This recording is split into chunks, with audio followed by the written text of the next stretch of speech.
Oi pessoal, bom dia. Hoje é 1º de julho e metade de 2021 já ficou para trás. Se o lado ruim é perceber que o tempo está atropelando a gente, é bom também ver que tem 6 meses ainda para 2021 valer mesmo a pena.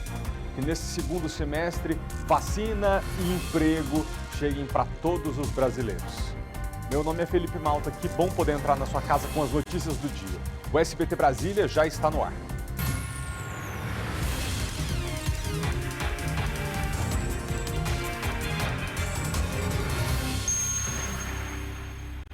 Nós começamos a edição de hoje com Kátia Gomes ao vivo e as informações sobre o sepultamento do serial killer Lázaro Barbosa. Kátia, é com você.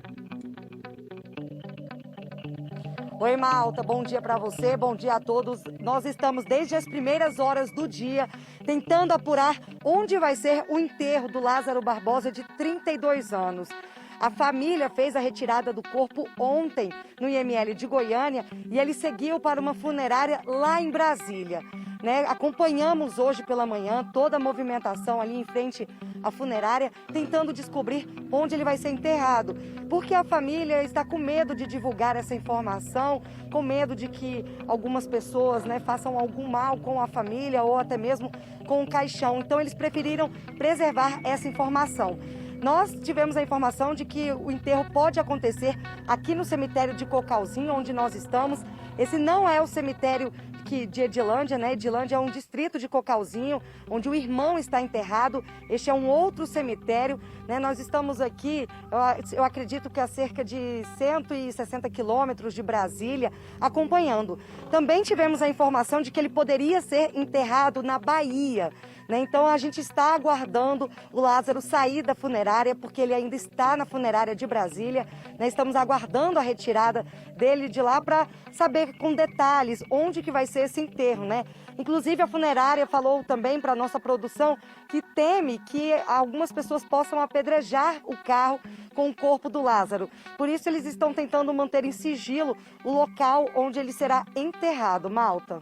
Obrigado, Kátia, pelas informações, mas aí eu reforço aqui, toda a hostilidade que alguém vier a cometer agora, não é o Lázaro que está sendo atingido. Ele já morreu. Se alguém apedreja o carro da funerária, é um empresário que vai ter prejuízo. Que culpa ele tem de preparar o corpo de um homem que é criminoso? Está fazendo o serviço dele. Se apedrejarem a família, não foi a família que cometeu crimes. Então a gente precisa esfriar os ânimos agora, acalmar nosso pensamento e entender que o enterro do serial killer vai botar ponto final nessa história que durou muito tempo. Sim, fez muitas vítimas, deixou muita gente em pânico, mas quem agora está envolvido com isso não tem nada a ver com os crimes que ele cometeu. Obrigado, Kátia, pelas informações. Até porque quem tem a ver com os crimes que ele cometeu é o fazendeiro Eumir Caetano. E o Ministério Público o denunciou por ter abrigado o serial killer Lázaro Barbosa. Esse homem também vai responder por posse de arma de fogo com sinais adulterados. A partir de agora, se a justiça aceitar a denúncia, começa o processo contra o fazendeiro Eumir.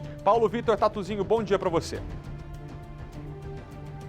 Pois é, Malta, bom dia para você, a todos assistindo ao SBT Brasília. Nós noticiamos ontem aqui, inclusive, de que a defesa do Eumir Caetano Evangelista, de 74 anos, teria entrado, inclusive, com habeas corpus no Ministério Público, na Justiça, para que ele pudesse responder em liberdade depois da morte de Lázaro Barbosa de Souza, de 32 anos. Agora, essa novidade, inclusive nós estamos aqui na porta da Delegacia Regional de Águas de Goiás para falar que o Ministério Público de Goiás, por intermédio da Promotoria de Cocalzinho, denunciou mais uma vez aí Eumir Caetano, evangelista, por agora posse ilegal de arma de fogo, principalmente porque a arma estaria aí adulterada. E o Ministério Público, nessa denúncia oferecida à Justiça, ele também acredita que, além de Eumir Caetano, evangelista, ter ajudado aí Lázaro Barbosa de Souza durante esses dias de fuga, principalmente abrigando ele na fazenda durante 5 dias, quer saber também se o filho de Eumir Caetano teria também participação nessa facilitação de fuga a Lázaro Barbosa de Souza. Então, portanto, essa denúncia aí, mais uma denúncia, dessa vez por posse ilegal de arma de fogo, que o Ministério Público oferece à Justiça. E lembrando que o fazendeiro Eumir Caetano, ele continua preso de forma preventiva. Malta. Obrigado, Tatu. Entre os argumentos que o Ministério Público colocou para denunciar o fazendeiro Elmi, está o fato de que durante as buscas do serial killer, todos os chacareiros e fazendeiros ali da região franqueavam o acesso às propriedades à polícia e deixavam as porteiras abertas, as portas abertas. Claro, existiam 270 homens à procura do serial killer, mas o seu Elmi não. Ele passou cadeado em todas as portas e porteiras da fazenda, isso chamou a atenção da polícia, e também o fato de que, ele orientou o caseiro, a não deixar ninguém entrar. Falando no caseiro, o repórter Paulo Vitor Tatuzinho fez uma entrevista reveladora com ele, Alain, o homem que entregou o patrão à polícia e que denunciou que ele acobertava o serial killer. Alain dá detalhes sobre quem é o fazendeiro Elmi Caetano e a sua ligação com Lázaro Barbosa. O SBT conversa hoje com o caseiro Alain Reis de Santana, 34 anos. Ele que foi preso em flagrante na quinta-feira do dia 24 do mês de junho, juntamente com o fazendeiro, patrão dele, Elmi Caetano Evangelista, de 74 anos. Ambos foram detidos suspeitos de facilitarem a fuga de Lázaro Barbosa de Souza. O fazendeiro, Elmi Caetano, ficou detido de prisão preventiva. Já o Alain, ele foi solto após passar por uma audiência de custódia. E hoje, ele atua como testemunha no caso Lázaro. Primeiramente, Alain, obrigado por participar com a gente. Me fala uma coisa, desde quando você conhece o fazendeiro Elmi Caetano? Tem uns 3 anos que conheço ele, que eu morava perto da mulher dele, eu capinava o lote dele, da mulher dele, trabalhava de ajudante de pedreira. Agora, Alain, qual foi seu primeiro contato com Lázaro Barbosa de Souza? Qual foi a primeira vez que você viu ele? A primeira vez foi quando eu cheguei com o seu Almir, a gente tinha ido arrumar uma cerca que os policiais tinham quebrado para entrar na operação. Aí eu vim com o seu Caetano, esse Caetano vem descendo do carro, eu já desci na frente para botar a lavagem dos porcos, para cozinhar, porque a gente cozinha para botar no outro dia no chiqueiro. Aí quando eu fui para a porta do fundo, que eu acendi a luz, eu vi ele no canto da parede, carregando o celular na tomada. Aí eu me assustei com a bacia, deixei a bacia em cima da mesa e saí correndo para dentro de casa.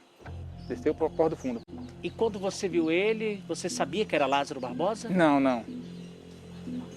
Agora, Alain, qual foi a segunda vez que você deu de cara com Lázaro? Na segunda vez, eu estava arrumando um galinheiro, que tinha um buraco que os pintinhos estavam fugindo. Aí eu estava de coca, arrumando o galinheiro. Aí ele chegou por trás de mim e me deu um tapa nas costas. Aí eu pensei que era seu Caetano. Aí eu olhei para trás, quando eu olhei para trás, aí eu vi ele na minha frente. Aí fiquei paralisado. Aí chegou para mim e falou, você sabe muito bem que eu estou no fundo da chácara. Se você falar para alguém, eu mato você e sua família, que eu sei muito bem onde você mora. Você mora no fundo da casa do meu pai. Depois, eu fui passar um remédio no cavalo, dentro do curral, na pata do cavalo está quebrada. Aí fui passar o remédio. Quando eu voltei, coloquei o remédio perto da televisão, em cima do rack. Aí ele entrou pela porta do fundo correndo. Aí só fez assim, para poder eu sair. Aí eu me assustei e saí correndo para a porta da frente. Quando eu chego na cancela, já vi uns policiais descendo. Aí nesse policialzinho, o policial viu que estava muito assustado. Aí perguntou, tem alguém com você aí dentro? Aí eu falei, não senhor. Não tem certeza que tem alguém aí dentro? Eu falei, não senhor. E nisso, o outro policial avistou alguém na janela. Aí ele foi e arrodeou a casa. Quando ele arrodeou a casa, aí o policial foi e saiu conversando comigo em direção ao galinheiro. Aí quando chegou perto do galinheiro, o policial entrou dentro da casa, revistou e não achou nada lá dentro. Aí o helicóptero da polícia baixou. Quando o helicóptero baixou, aí ele correu dentro do bambuzal e foi pro pé de limão. Aí entrou dentro da chácara e foi pelo pé de bambuzal. Só que ele arrodeou de um lado e ele correu do outro. Aí quando ele voltar, ele falou, tinha alguém aí? Aí eu falei, sim senhor, tinha. Ele falou, era o Lázaro, né? Eu falei, era sim senhor. Aí eles foram até no meio do pé do limão e voltaram. Porque ele voltaram e falou, era o Lázaro? Eu falei, era senhor. Aí vocês já me levaram para a sede e me algemaram. Nessa hora, quando você passou por toda a situação de aflição, a polícia ali no embate para capturar Lázaro, o seu medo passou e você falou, é Lázaro. Você assumiu que era Lázaro. É, ali eu assumi que era ele. Mesmo com medo? Mesmo com medo.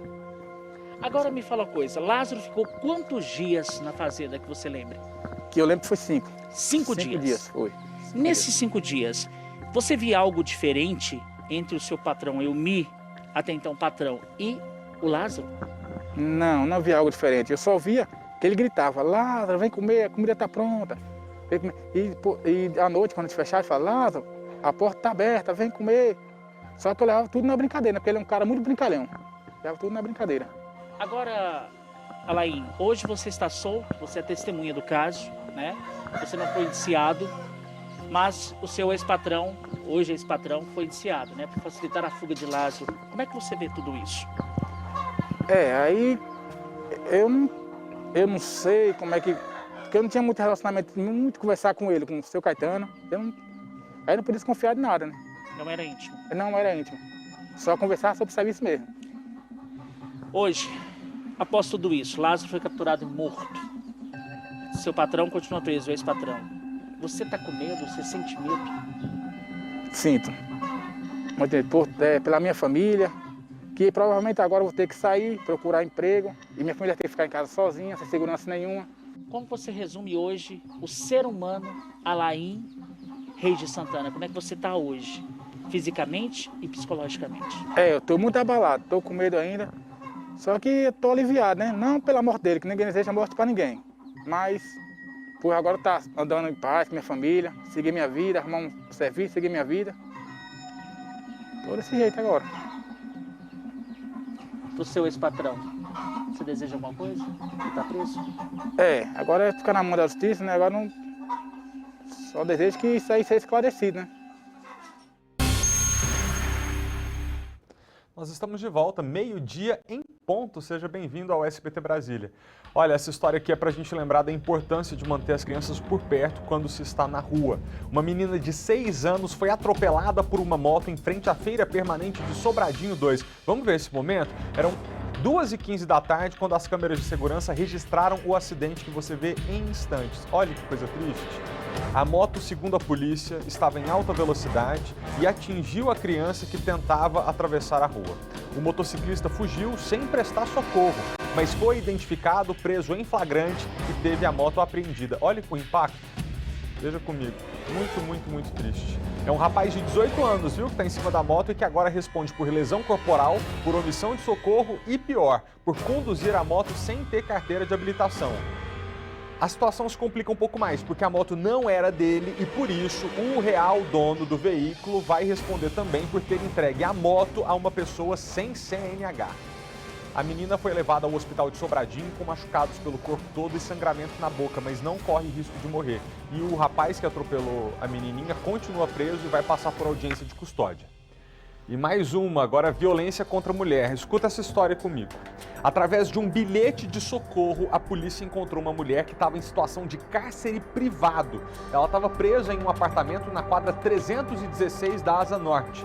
Quando os policiais chegaram ao local, olha o bilhete. A mulher passou esse bilhete por debaixo da porta. Na mensagem, dizia que ela estava trancada, que foi agredida e que tinha muita arma ali. E mais, que o agressor tinha problemas psiquiátricos.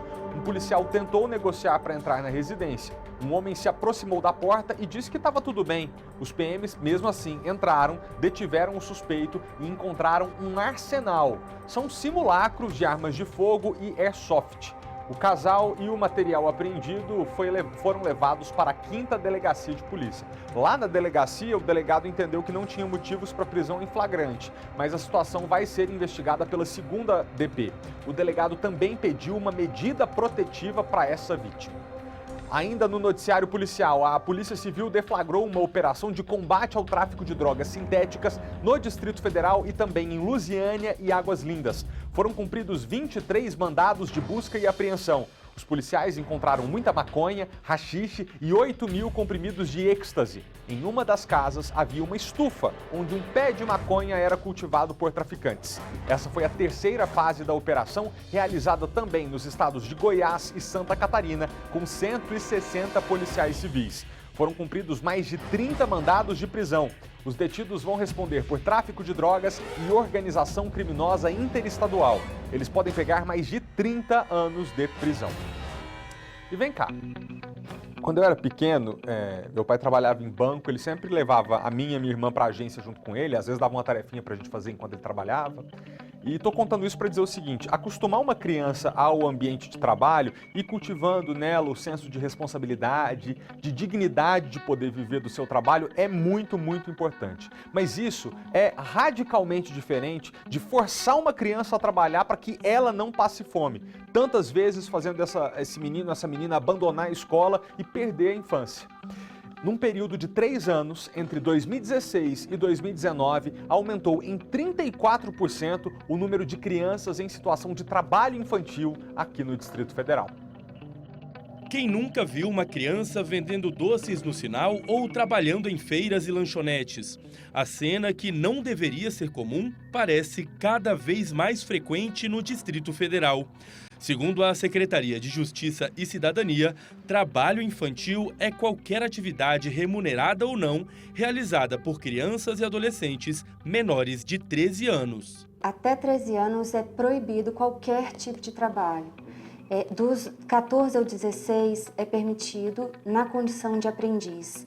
E dos 17 aos 18 anos, que é quando encerra aí a fase da adolescência, são permitidos, mas desde que não sejam trabalhos insalubres, trabalho noturno e que cause prejuízo na frequência escolar. Segundo a Codeplan, entre os anos de 2016 e 2019, houve crescimento significativo no número de crianças entre 5 e 13 anos trabalhando. Subiu de cerca de 455 para 3.160 crianças. Também houve aumento em relação às crianças de 14 ou 15 anos. Em 2016, havia 3.335 e em 2019, 5.405. São crianças e adolescentes prioritariamente do sexo masculino, da raça negra, e são filhos de pais com baixa escolaridade. Os dados fazem parte do estudo do trabalho infantil no DF, uma parceria entre a Secretaria de Justiça e a Codeplan, Companhia de Planejamento. Eles foram divulgados agora, em junho, mês instituído pela Organização Internacional do Trabalho como o de combate ao trabalho infantil. De forma geral, há uma tendência do trabalho infantil no mundo. A pandemia ela agravou algumas vulnerabilidades sociais. Neste ano, a Secretaria de Justiça lançou uma cartilha sobre o tema e que, entre outras questões, mostra como identificar o trabalho infantil. Além disso, explica o que é mito e o que é verdade em relação a isso. O trabalho infantil ele tem muitos mitos de que é melhor trabalhar do que roubar e que isso pode trazer dignidade a alguma criança e adolescente. É importante a gente desconstruir esses mitos para assegurar a proteção integral das crianças e dos adolescentes e que eles também sejam protegidos contra o trabalho infantil. Para a coordenadora, estudos como esse ajudam os conselhos tutelares a intensificar ações e políticas públicas de combate ao problema. Ao todo, somam mais de 200 conselheiros, que eles são os profissionais que atuam nas denúncias de trabalho infantil, aplicam as medidas de proteção e também têm a competência de acionar todos os serviços necessários, seja de assistência social, assistência jurídica, educação, saúde, dentre outros.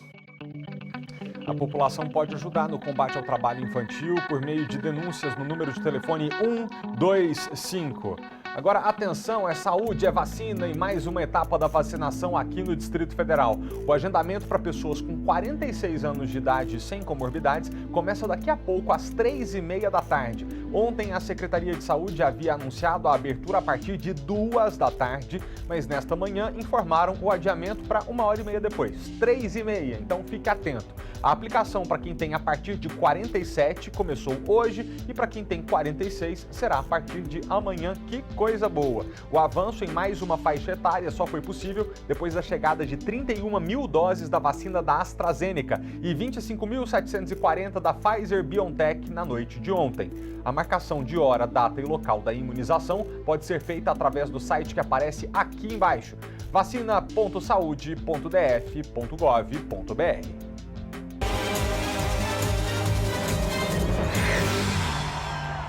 Futebol no SBT, a nova tradição do brasileiro. Uruguai e Colômbia vão se enfrentar aqui em Brasília no sábado em outro jogo das quartas de final. Tempo para treinar é o sonho de qualquer técnico de futebol. Reinaldo Rueda, da Colômbia, e Oscar Tabares, do Uruguai, não têm do que reclamar. Os colombianos chegaram primeiro a Brasília. Eles, que não jogaram a última rodada da fase de grupos, terão, ao todo, 9 dias de preparação. A seleção uruguaia desembarcou depois, mas confiante.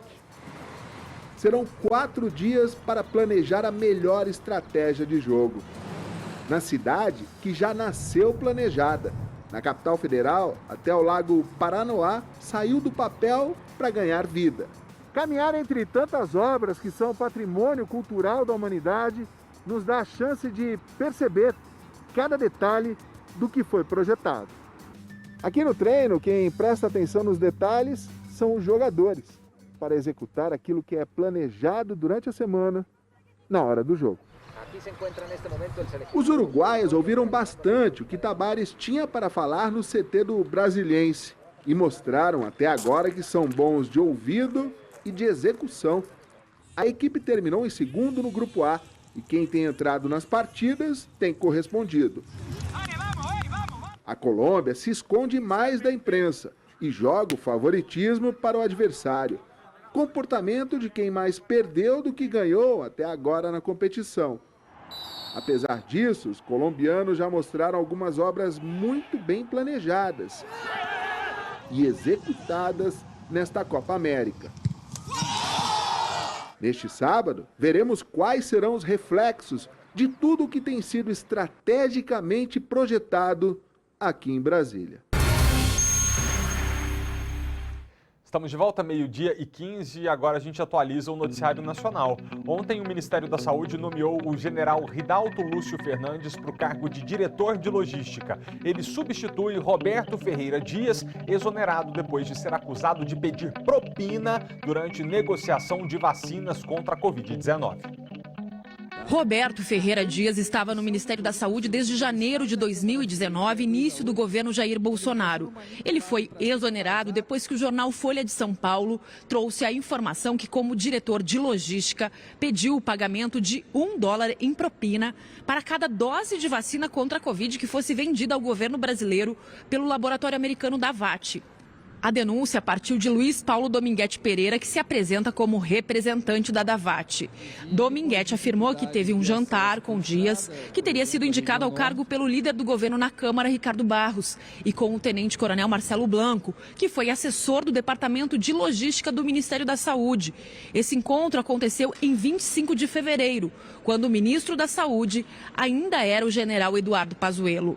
A Davat tem sede no Texas, nos Estados Unidos, e é reconhecida mundialmente por ser distribuidora de vacinas e medicamentos em mais de 60 países. Um dia depois do jantar, a empresa encaminhou um e-mail ao ministro da Saúde com cópia para o diretor de logística. Nele, a Davat ofereceu 400 milhões de doses da vacina AstraZeneca por $3,50 a unidade. Menos de um mês depois do e-mail, Pazuello deixou o cargo. Ao se reunir com o Marcelo Queiroga, o ministro que o substituiu, Pazuello insinuou que havia muita gente interessada nos recursos para enfrentamento da pandemia distribuídos pela pasta, o que chamou de pichulé. O que nós fizemos no final do ano? Nós distribuímos o recurso. Nós distribuímos recursos para quem, Franco Duarte? Para que os estados fizessem. Você não vai falar? Fala, Elcio. Já que eu acho que o Franco está com problema mental. Para leitos e para o enfrentamento da pandemia. Apenas para isso, atendendo às demandas dos estados conforme critérios epidemiológicos para poder reforçar a rede de atenção à saúde. Foi outra porrada. Porque todos queriam o pichulé do final do ano. O deputado Ricardo Barros negou a indicação de Roberto Ferreira Dias para o cargo e disse que desconhece a denúncia da Davat. O ex-deputado Abelardo Lupion, do DEM, confirmou que partiu dele a indicação na gestão do ex-ministro Luiz Henrique Mandetta. Lupion teve cargo no Ministério da Saúde e na Casa Civil. O laboratório Davat informou ao SBT Brasil que não houve negociação com o governo brasileiro. Em nota, a empresa afirmou que simplesmente ofereceu o orçamento para a venda de vacinas e que nunca foi feito pedido de aumento de preço. A empresa esclareceu ainda que não é distribuidora autorizada da vacina AstraZeneca, mas que tem sido procurada por interessados na compra dos imunizantes. Em nota, a Davat diz que em 1º de março fez uma proposta ao governo brasileiro, mas que a proposta nunca foi respondida e nem avançou. Ela nega que Luiz Paulo Dominguete Pereira seja representante no Brasil e diz que o único autorizado a falar em nome da empresa é Cristiano Alberto Carvalho, procurador da Davat no Brasil. O vice-presidente Hamilton Mourão comentou a denúncia. Compete a cada ministro controlar o seu feudo, né? E se for detectada alguma coisa que está irregular, que se tome as providências de acordo com a lei. Eu acho que isso é normal acontecer. A AstraZeneca afirmou que não disponibiliza imunizantes para empresas privadas. Roberto Ferreira Dias foi procurado, mas não se manifestou. O tenente-coronel Blanco não foi localizado. O ex-ministro da Saúde, Eduardo Pazuello, foi procurado, mas não se manifestou. O também ex-ministro Luiz Henrique Mandetta afirmou que Dias foi designado para o cargo porque tinha um bom currículo e que na gestão dele o servidor não tinha autonomia para qualquer negociação. O ministro da Saúde, Marcelo Queiroga, disse que o caso está sendo apurado. Está sendo apurado, né? Nós instauramos uma sindicância e essa sindicância vai trazer conclusões, mas enquanto isso, de maneira cautelar, nós afastamos. E já se sabe de possíveis outros servidores que estejam... Não se sabe de possíveis servidores. O que nós fizemos foi o que cabia para a oportunidade e a espécie. O ministro das Comunicações, Fábio Faria, disse que Roberto Dias foi exonerado porque a postura dele vai contra as diretrizes do governo que abomina a corrupção e que não existem intermediários para a venda de vacinas da AstraZeneca. O deputado Luiz Miranda, que denunciou irregularidades em outro esquema para a compra da vacina Covaxin, disse que o servidor exonerado foi quem pressionou o irmão dele, Ricardo Miranda, a agilizar o contrato do imunizante indiano com o Ministério da Saúde. Agora, exoneram um funcionário, exatamente o que pressionou meu irmão, suspendeu o contrato, exatamente o contrato que nós fomos falar. Ontem, partidos políticos, movimentos sociais e entidades civis entregaram na Câmara dos Deputados um documento que chamaram de super pedido de impeachment do presidente Bolsonaro. O texto reúne argumentos apresentados em mais de 100 pedidos que não foram pautados, nem pelo atual presidente da Câmara, Arthur Lira, nem pelo antecessor, Rodrigo Maia, e lista 23 crimes de responsabilidade que o presidente teria cometido, entre eles erros no combate à pandemia e ataques ao processo eleitoral. O texto inclui ainda a denúncia mais recente contra Bolsonaro, referente a supostas irregularidades no contrato de compra da vacina indiana Covaxin, com suspeita de pedido de propina por um diretor do Ministério da Saúde. O Palácio do Planalto não comentou o pedido de impeachment. E para você que acompanha a política nacional, agora a gente fala de uma pessoa que está deixando a vida pública. Ontem, o Supremo Tribunal Federal fez uma homenagem de despedida ao ministro Marco Aurélio. Por causa da pandemia, o ministro participou apenas virtualmente da sua última sessão antes da aposentadoria. Marco Aurélio completou 31 anos como ministro há poucas semanas e se aposentará compulsoriamente quando completar 75 anos de idade em 12 de julho. Na quarta, foi a última sessão em que o magistrado pôde julgar e apresentar votos. Já hoje, o encontro no Supremo foi apenas de celebração ao ministro e apresentação do balanço do primeiro semestre de 2021. Marco Aurélio foi indicado à cadeira em maio de 1990 pelo então presidente Fernando Collor. Agora, o presidente Bolsonaro vai indicar um novo nome para integrar a maior corte do país. A indicação precisa passar pelo aval do Senado. O nome indicado pelo presidente ainda é um mistério, mas em maio, Bolsonaro deu a dica de que o escolhido deverá ser evangélico. Um menino brasileiro de 5 anos de idade e seu pai italiano estão entre os 159 desaparecidos no colapso parcial de um prédio em Miami, nos Estados Unidos. A mãe do menino, que é brasileira, chegou ao local para acompanhar as buscas. As informações com a nossa correspondente internacional, Patrícia Vasconcelos. Olá, Felipe. As autoridades de Surfside, na Flórida, confirmam 18 vítimas, que é o número de corpos resgatados até o momento, e 145 desaparecidos. A criança brasileira de 5 anos de idade ainda não foi encontrada. Nem o menino, nem o pai, que é italiano. Os dois estavam no apartamento no momento em que aconteceu o desmoronamento na madrugada da última quinta-feira. Hoje, o presidente americano Joe Biden Biden e a primeira-dama Jill Biden visitam Surfside, na Flórida. Eles vão se reunir com as famílias das vítimas e também dos desaparecidos. Biden também vai cumprimentar os resgatistas que trabalham há 24 horas desde que o desmoronamento aconteceu. As causas ainda estão sendo investigadas, mas já há um consenso entre os engenheiros contratados pelas autoridades daquela cidade de que o problema foi na base do edifício, na altura abaixo do nível da areia. Patrícia Vasconcelos, de Nova York, para o SBT, Brasília. Muito obrigado, Patrícia. Agora a gente aciona ao vivo os nossos repórteres mais uma vez. Primeiro, Kátia Gomes. Kátia, você tem alguma novidade para a gente sobre sepultamento, sobre enterro de Lázaro Barbosa? Oi, Malta. Olha, a informação que nós temos é que o Lázaro deve ser enterrado aqui mesmo em Cocalzinho, hoje à tarde. A gente está aqui aguardando essa confirmação, mas tudo indica que vai ser aqui mesmo. O corpo dele ainda está em uma funerária em Brasília. Estão fazendo os últimos preparativos para o enterro do Lázaro. Aqui onde nós estamos está bem tranquilo, no momento não tem ninguém. Um coveiro veio aqui agora há pouco e disse que tem sim um enterro previsto para a tarde, mas não pôde passar detalhes porque a família tinha pedido sigilo.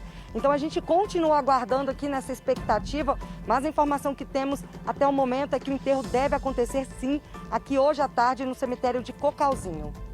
Com relação ao Lázaro, vamos virar essa página, né, gente? Ele vai ser enterrado e se você, por acaso, se deparar com o cortejo, com o carro da funerária levando o corpo, com algum familiar, imagine que poderia ser você a ter um parente assim, que você poderia estar vivendo essa situação. O Lázaro foi um criminoso perigosíssimo, um serial killer da pior espécie, matou as pessoas, torturou. A gente viu Dona Cleonice ontem, o laudo saiu, cortou a orelha dela com a mulher ainda viva. Então é uma pessoa por quem a gente tem muito pouco respeito, se não nenhum. Mas a família não tem nada a ver com isso, então a gente precisa deixar que eles vivam esse momento, porque não deve ser fácil você ter no seio da sua família uma pessoa com essas características e com essa falta de caráter, né? Obrigado, Kátia, pelas informações. E o Tatuzinho, será que consegue falar com a gente ao vivo também? Tatu, você tem alguma novidade aqui no jornal? 12h26, estamos ao vivo.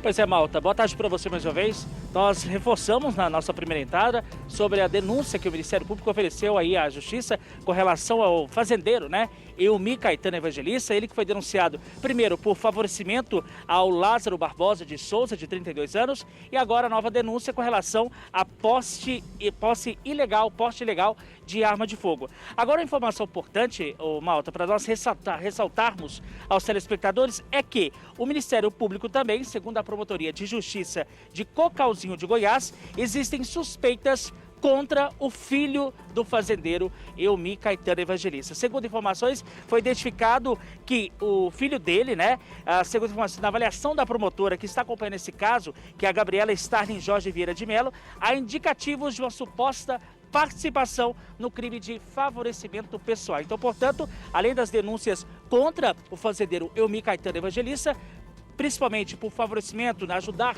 aí nessa fuga de Lázaro Barbosa e porte ilegal de arma de fogo, também agora o indicativo aí de participação do filho de Eumir Caetano. O Ministério Público está ajudando aí nessa frente de investigação, lembrando que a força-tarefa continua. Malta. Obrigado, Tatuzinho. Tem uma molecada lá atrás que eu acho que estão te vendo na televisão, acompanhando a gente e indo aí correr para ver se você é mesmo. Se é você mesmo, vai lá e dá uma atenção para eles, tá? E agradece pela audiência. Obrigado, Tatu.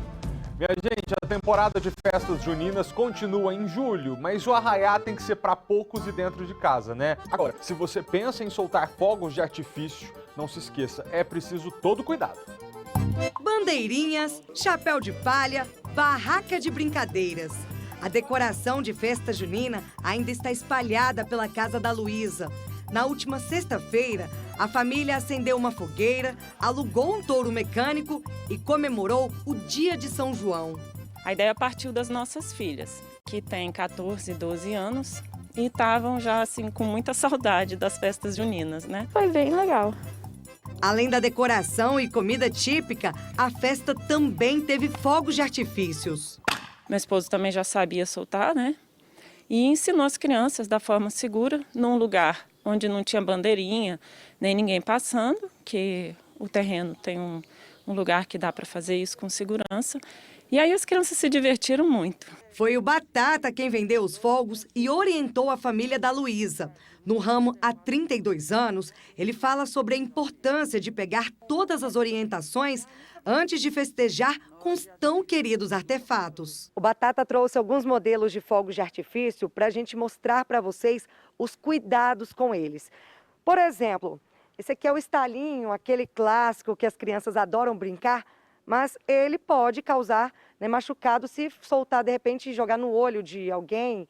Então, precisa ter cuidado até mesmo com simples estalinho, Batata. Porque os pais têm que acompanhar as crianças, porque às vezes a criança pode pegar até um estalinho desse e direcionar no olho de uma outra criança e estourar e machucar, né? E esse outro fogo de artifício aqui, que é o do campeão em acidente, são os rojões. Antigamente, as pessoas soltavam os fogos segurando. Hoje não pode mais. Foi criada essa base para a pessoa colocar ela no chão. É claro e evidente, tem que obedecer o distanciamento que vem informando na embalagem. Evitar de crianças ficar próximo do local onde vai ter a defragação dos fogos de artifício, obedecer o espaço e acender. O tenente Paulo Jorge explica que os cuidados precisam ser tomados antes da compra. O produto ele deve ser adquirido em lojas credenciadas, devidamente autorizadas para fazer esse comércio, no intuito de adquirir um produto de boa qualidade.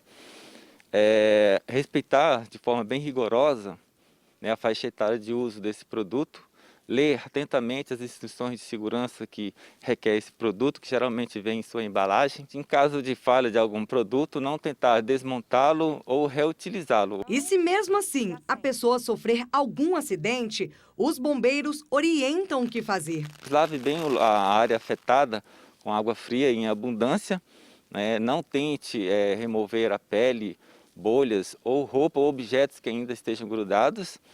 E cubra a área afetada com um pano limpo e úmido e aguarde o socorro.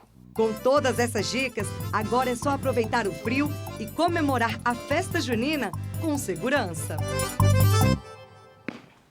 A gente termina a edição de hoje com um abraço de feliz aniversário para Denis, Maria e para Malu, nossas telespectadoras do Guará.